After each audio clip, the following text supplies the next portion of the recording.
सध्या मी छत्रपती संभाजीनगर जिल्ह्यातील आदर्श गाव पाटोदा या ठिकाणी आहे आणि याच आदर्श गाव पाटोदाने जे आहे ते एक अभिनव उपक्रम राबविलेला आहे, तो म्हणजे खाम नदीला पुनर्जीवन देण्याचा।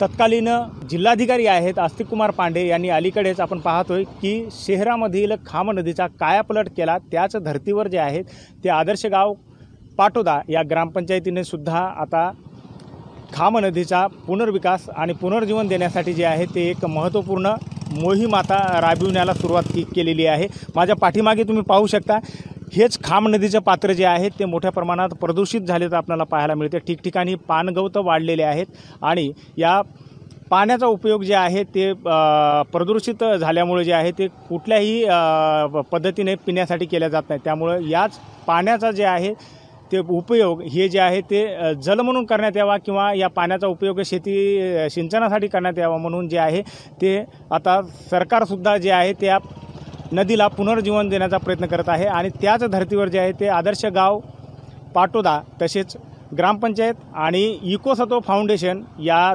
दोन्ही इकोसत्व फाउंडेशनच्या माध्यमातून जे आहे त्या खाम नदीचा जे आहे ते 2 किलोमीटरचा पुनर्विकास करण्यात येणार आहे। नदीचं पात्र जे आहे ते रुंदीकरण करण्यात येणार आहे, सपाटीकरण तसेच खोलीकरण अशा पद्धतीने जे आहे त्या खाम नदीचा विकास करण्यात येणार आहे। आता सध्या माझ्यासोबत जे आहेत ते काही या आदर्श गाव पाटोद्यामधील काही मंडळी आहेत, आपण त्यांच्याशी संवाद साधण्याचा प्रयत्न करूया। सर्वप्रथम तुमचा परिचय। नमस्कार, मी कपिंद्र पेरे, उपसरपंच ग्रामपंचायत पाटोदा गंगापूर नेहरी। नेमकं आता आपल्या ग्रामपंचायतीनं राज्यामधला पहिलाच असा उपक्रम राबवत आहात खाम नदीला पुनर्जीवन देण्याचा, आणि एक संस्थेनं सुद्धा पुढाकार घेतलेला आहे तो तुम्हाला हातभार लावण्याचा। कशा पद्धतीने खाम नदीला पुनर्जीवन देण्यात येणार आहे आणि पुनर्विकास केला जाणार आहे? चला जाणू या नदीला या अभियानाअंतर्गत पाटोदा गावाने सहभाग नोंदवून खाम नदीचं पुनर्जीवन करण्याचा एक प्रयत्न अभियान चालू केलेलं आहे। त्या अंतर्गत आम्हाला इको संस्था आणि ग्रामपंचायत पाटोदा या असा एकत्रित निधी वर्ग करून आमच्या पात्र हे 2 किलोमीटरचं आहे, त्याचं खोलीकरण आणि रुंदीकरण आणि सौंदर्यीकरण अशा विविध योजना ह्या खाम नदीवर आम्ही राबवणार आहेत। त्या अंतर्गत नदीच्या कडेला झाडे लावणे, गार्डन करणे असे विविध उपक्रम आम्ही राबवणार आहे आणि नदीचं सौंदर्यीकरण करणार आहे। त्यातल्या त्यात कचरा जो वरतून जो प्लास्टिक वगैरे येतं याच्यासाठी विविध प्रयत्न करून पुलाजवळ ठिकठिकाणी जाळ्या बसून तो कचरा एका ठिकाणी कसा अटकला जाईल आणि त्याचं परत काढून तो पैठणच्या धरणामध्ये जाणार नाही याचा प्रयत्न आम्ही या माध्यमातून करणार आहे। आणि नदी स्वच्छ आणि सुंदर या हेतूचा आमचा प्रयोग आहे, अशा पद्धतीने आम्ही काम करणार आहे। आता पाहतो आपण नदी मोठ्या प्रमाणात प्रदूषित झालेली आहे। पहिल्यांदा जिल्ह्यातील ग्रामपंचायतीनं पुढाकार घेतलेला आहे, इतर ग्रामपंचायतीला तुम्ही काय आवाहन करा? सगळ्यांनीच जवळपास या खाम नदी अंतर्गत जवळपास 20 ते 25 ग्रामपंचायत येतात। या प्रत्येक ग्रामपंचायतीने सहभाग नोंदवून सरकारने त्याला मदत करून खाम नदीचं पुनर्जीवन करावं, असं प्रत्येक राज्यातल्या सगळ्या नद्या प्रदूषित झालेल्या आहेत। सांडपाणी व्यवस्थापन सरकारने SDP प्लॅन बसून प्रत्येक गावाला एक प्लॅन देऊन त्यांचं सांडपाणी हे व्यवस्थित करून ते नदीपात्रात सोडण्यात यावं आणि त्याचा पुनर्वापर करण्यात यावा या हेतूने सरकारने सुद्धा प्रयत्न करणे गरजेचे आहेत।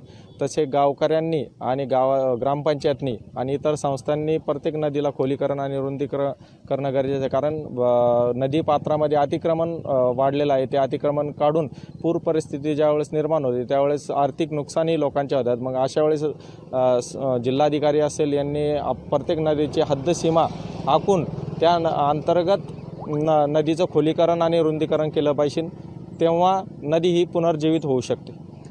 निश्चित आपण पाहतोय हद्दसीमा आखणे गरजेचं आहे आणि नदीच्या विकासाकडे जे आहे ते प्रत्येक ग्रामपंचायतीने लक्ष द्यावं असं सुद्धा त्यांचं म्हणणं आहे। दुसरं सुद्धा नागरिक आहेत, दादा काय वाटते अभिनव उपक्रम जो आहे ते आदर्श ग्रामपंचायत राबवत आहे? इको फाउंडेशनचा उपक्रम अतिशय चांगल्या पद्धतीने चालू आहे। त्याच्यात ग्रामपंचायत आदर्श गाव पाटोदा ग्रामपंचायत पण सामील आहेत। तर ह्या नदीच्या खोलीकरणाअंतर्गत 1 किलोमीटर इकडे 1 किलोमीटर इकडे दोन्हीकडून 2 किलोमीटर झाल्यात। खोलीकरण झाल्यावर सुशोभित व सुशोभीकरण चांगल्या पद्धतीने होईल, झाडे लावता येईल, सगळ्या सुशोभीकरण सुद्धा होईल। निश्चित सुशोभीकरण जे आहे ते नदीचं करण्यावर जे आहे ते ग्रामपंचायतीचा भर आहे आणि निश्चितच जर नदी जर स्वच्छ झाले तर महत्त्वपूर्ण जे आहे ते सिंचनाला सुद्धा या पाण्याचा वापर करता येईल आणि पिण्यालायक पाणीसुद्धा काही कालांतराने होण्याची शक्यता आहे. अजून काही नागरिक आहेत त्यांच्याशी सुद्धा आपण बातचीत करण्याचा प्रयत्न करूया. नेमकं असा उपक्रम जे आहे पहिल्यांदाच ग्रामपंचायत राबवते, काय का वाटते तुम्हाला? आमची ग्रामपंचायत तसं बी कोणता पण उपक्रम सगळ्यात अगोदर राबवते. या नदीचा म्हणल्यावर तर पाण्याचा प्रश्न म्हणल्यावर तर आणखीन चांगलं झाडं लावणार आहे. आणखीन पाणी जे पाहतो आहे आपण प्रदूषण आहे, गटारीचं पाणी सध्या नद्यांना सोडल्या जाते, प्लास्टिकचा कचरा वाहून येते. आता हे कुठंतरी तुम्हाला कालांतराने नदी स्वच्छ पाहायला मिळाली. एक नागरिक म्हणून काय वाटेल तुम्हाला? चांगलं उपक्रम राबवते आमची ग्रामपंचायत आणि ते पन्न्या वगैरे सगळं जमा करून ठेवीन एका ठिकाणी आणि झाडं लावणार आहे आजूबाजूला. निश्चित आपण पाहू शकता हे नदीपात्र खाम नदीचं आहे आणि याच खाम नदीच्या पात्रामध्ये जे आहे ते मोठ्या प्रमाणात प्रदूषित झालेलं पाणी प्रवाहित होत आहे. निश्चितच तत्कालीन जिल्हाधिकारी जे आहे अस्तिककुमार पांडे यांनी जे आहे ते खाम नदीला पुनर्जीवन देण्याचा एक महत्त्वपूर्ण प्रयत्न केला होता. त्याच धर्तीवर जे आहे चला जाणून घेऊया नदीला या मोहिमेअंतर्गत जे आहे ते आता आदर्श गाव पाटोदा ग्रामपंचायत आणि इकोसत्व फाउंडेशननं सुद्धा आता पुढाकार घेतलेला आहे. निश्चितच शहरापुरतं मर्यादित न राहता खेड्यापाड्यातील नद्यांचा कायापलट करणं गरजेचं आहे आणि त्यामुळंच ही जे खाम नदी आहे जी खेड्यापाड्यातून वाहत आहे त्या खेड्यापाड्यातून वाहणाऱ्या नदीचा सुद्धा विकास करण्यासाठी जे आहे ते आता प्रथमच आदर्श गाव पाटोदा ग्रामपंचायत पुढे सरसावलेली आहे. त्यामुळे येणाऱ्या काळात निश्चितच खाम नदीचा कायापालट झाल्याचं चित्र आपल्याला पाहायला मिळणार आहे. न्यूज स्टेट महाराष्ट्राकरता मी गजानन राऊत थेट आदर्श गाव पाटोदा परिसरातून छत्रपती संभाजीनगर.